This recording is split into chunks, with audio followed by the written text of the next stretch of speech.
حدیث نمبر 207۔ معمر نے حماد بن منبع سے، انہوں نے حضرت ابو ہریرہ رضی اللہ عنہ سے، اور انہوں نے نبی صلی اللہ علیہ وسلم سے روایت کی۔ ان سب صفوان، علا اور معمر کی روایت 205 سے 207، امام زہری کی روایت 204 کے مانند ہیں۔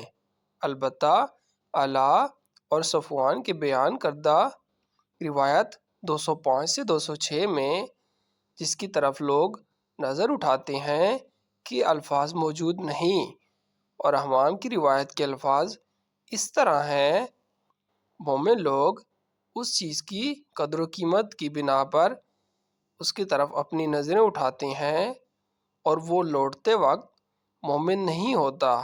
اور معمر نے یہ الفاظ بھی کیا ہے، اور تم میں سے کوئی خیانت نہیں کرتا کہ جب خیانت کر رہا ہو تو وہ مومن ہو، لہٰذا تم ان تمام کاموں سے بچو۔